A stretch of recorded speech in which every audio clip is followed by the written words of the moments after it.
And welcome to another tutorial, SF Dojo tutorial.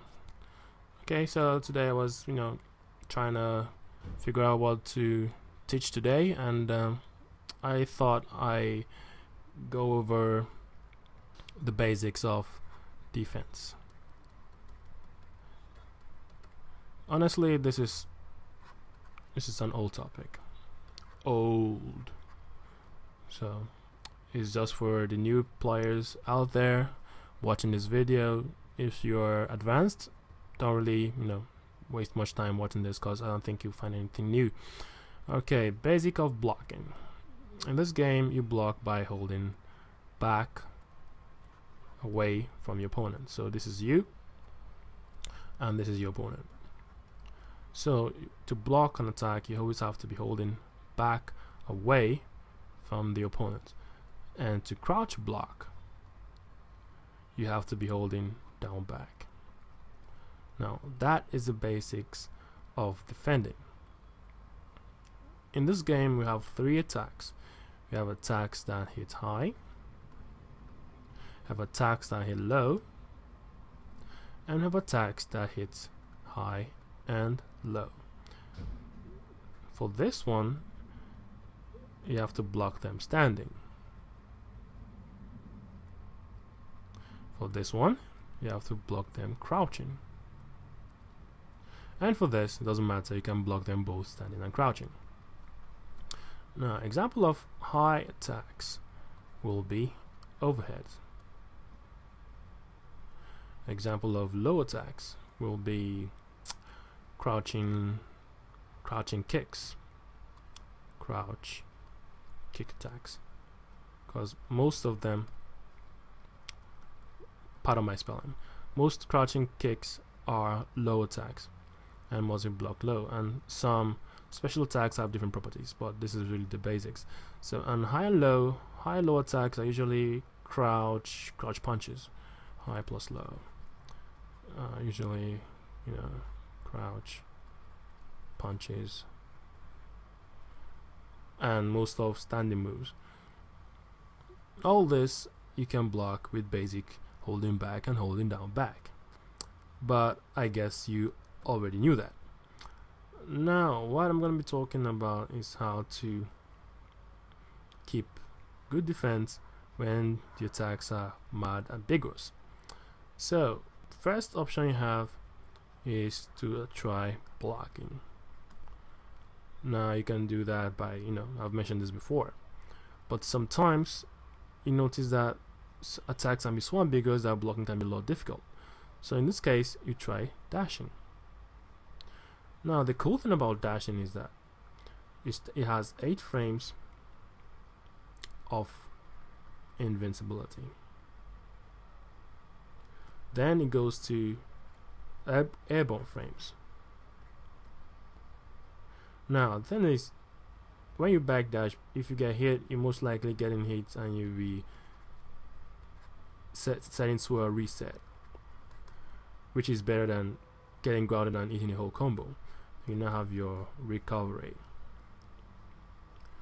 So these 8 frames usually is enough to get you out of pickle situations. But when that fails, you have focus backdash. Now, why is focus backdash better than just backdashing? 2 things. Backdashing alone is susceptible to option selects, and that can really be painful. But focus backdashing kind of throws off the option select, because for an option select to work, the attack has to whiff, but focus attack will absorb the attack in process, not triggering the option select. So when you combine focus attack and backdash, you now have 4 frames of initial armor plus 8 frames of invincible backdash, giving you 8 frames of backdash, and both will give you 12 frames that you're basically mostly safe to focus on backdash. But this tech only works if your character has godlike backdash like Rose, Chun, Koto, and you know the drill. So that where focus backdash comes in. After that, you have something called Chill Tech Focus Backdash. Chill Tech plus Focus Backdash. Now, all what happens here is you press all 4 buttons of light punch, medium punch, light kick, medium kick. What happens is that if the opponent throws out an attack, which is usually slower than 3 frames, you get a focus and your backdash. And if it throws a throw, you automatically tech because of this throw input. So it's called delayed crouch tech focus backdash. So this also helps bulk up on this. Next we have crouch medium punch, tech plus focus backdash. All this means you have to press crouch medium punch, then depending on the character anyway, and then into focus, then into backdash. But that doesn't really work right now due to red focus taking over stuff. And I believe that reversal. When all fails, mash your shuriken and have meter for your FADC backdash. Even though most people still are not punishing FADC forward dash, but it's an option for you. Alright, so I think I have covered most defensive options. Yeah, I think I have. And okay, wait. I think there is one more, and I need to clean up everything.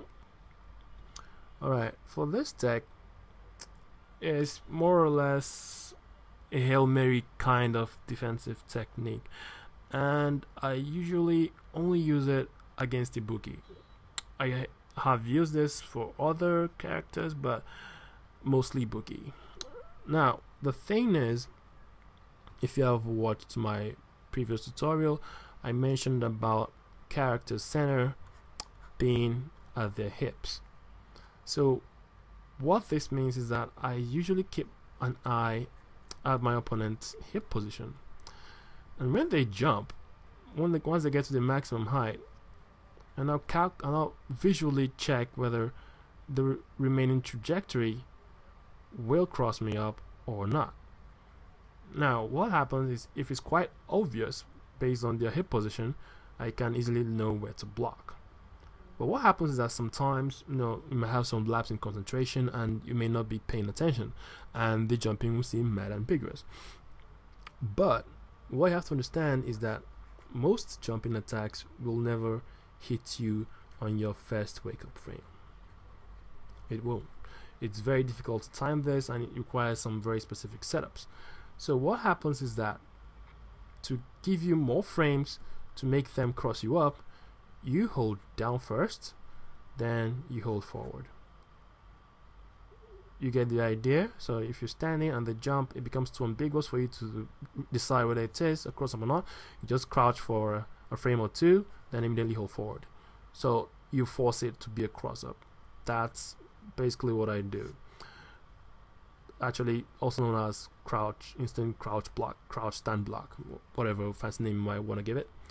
And for the last tip, this is exclusive for Ibuki Kunai. Against Ibuki's Kunai, what I usually do is, okay, she does it after a knockdown. Let's say I get knocked down, neck breaker, and she jumps. This is my Ibuki with wicked knife throw. What happens is, most of the time against good players, shout out to Shino and Shaolin crew, I have no idea where this knife is going to hit. So what I do is that once my character starts to wake up, I input back, back, forward. So what happens is, if it's not a cross-up, I'll get a backdash. But if it is a cross-up, this input will be messed up, and by holding forward, I block. So that's a way I block my bukikunai, and maybe after a while there was that option selecting, and I have to now use focus, backdash, and that works as well. Alright, thank you for watching. I hope this will help you improve your defense, and see you next time. I appreciate you watching this. Leave me a comment if there's anything you want to know, and I'll answer you. Bye.